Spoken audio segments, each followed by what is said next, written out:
Selamat malam. Assalamualaikum warahmatullahi wabarakatuh. Sebelumnya perkenalkan saya Siddhartha dari Proyek Teknik Perkapalan dengan NPM 230616143.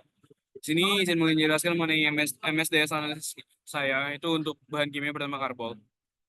Selanjutnya untuk outline dari presentasi ini yaitu pertama ada overview, terus kedua itu identifikasi bahan, ketiga bahaya dan label GHS, keempat ada tindakan pertolongan pertama, kelima ada tindakan penanganan dan penyimpanan aman, lalu ada informasi pembuangan limbah, dan terakhir adalah langkah penanganan tumbuhan atau insiden.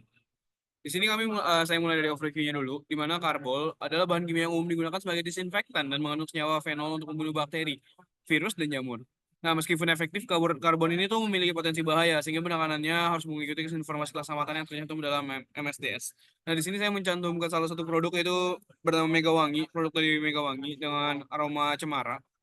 Dan ini ada beberapa fungsinya, itu untuk membersihkan lantai dan membersihkan toilet maupun wastafel. Lalu untuk selanjutnya ada identifikasi bahan. Di sini ada nama bahannya itu karbol atau phenolic disinfectant. Lalu dengan kandungan utamanya itu fenol dengan rumus kimia itu C6H5 dan OH. Lalu untuk bentuk fisik itu cair. Untuk baunya aromatik khas cemara. Karena memang tadi ada bau cemaranya. Terus untuk penggunaan utamanya itu disinfektan lantai dan toilet. Dan nah, sama karena tadi produk yang saya gunakan adalah sebagai contoh Mega Wangi. Di sini juga saya mencantumkan Mega Wangi sebagai produsennya.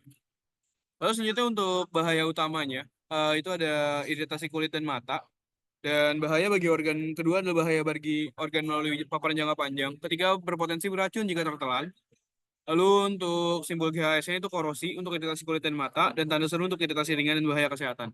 Untuk peringatannya, H302 itu beracun jika tertelan, H315 itu menyebabkan iritasi kulit, dan terakhir H319 untuk menyebabkan iritasi mata. Dan untuk pencegahannya, di sini ada tiga juga. Yang pertama P280 itu gunakan sarung tangan dan pelindung mata.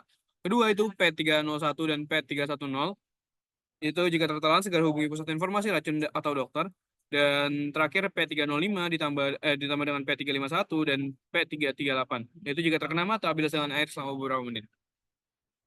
Lanjutnya untuk tindakan pertolongan pertama, di sini jika terkena kulit, kita punya opsinya itu untuk membilas dengan air selama 15 menit, lalu lepaskan pakaian atau perhiasan, dan gunakan sabun.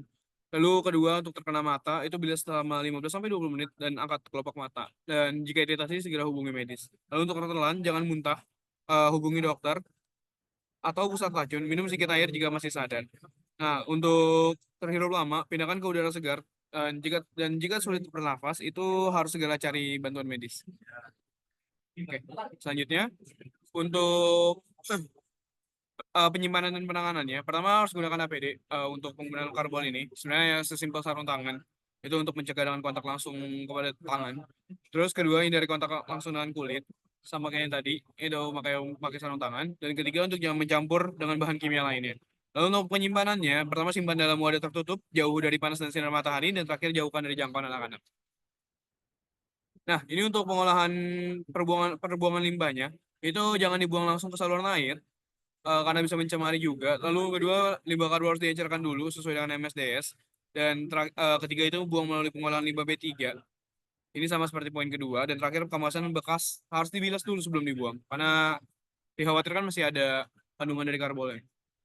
Lalu untuk langkah penanganan jika ada tumpah atau insiden. Pertama kita gunakan APD dulu sebelum penanganan. Itu tadi sama seperti sarung tangan. Lalu yang kedua, hentikan sumber tumbuhan jika aman. Yaitu dengan kita, ya misalnya ada karbon tumpah dalam bentuk botol, itu kita angkat botolnya, kita hentikan tumbuhannya. Lalu ketiga, serap cairan dengan kain, pasir atau penyerap lainnya. Itu bisa berupa bentuk apapun untuk penyerapnya sendiri, bisa mungkin dalam bentuk spons atau yang lain-lain. Lalu untuk keempat itu kumpulkan sisa tumbuhan ke dalam wadah tertutup untuk dibuang agar sesuai dengan prosedur juga dengan pengolahan limbah tadi. Lalu yang terakhir itu bersihkan area dengan air dan sabun. Nah, mungkin sekian presentasi dari saya. Kurang lebih mohon maaf. Wassalamualaikum warahmatullahi wabarakatuh. Terima kasih.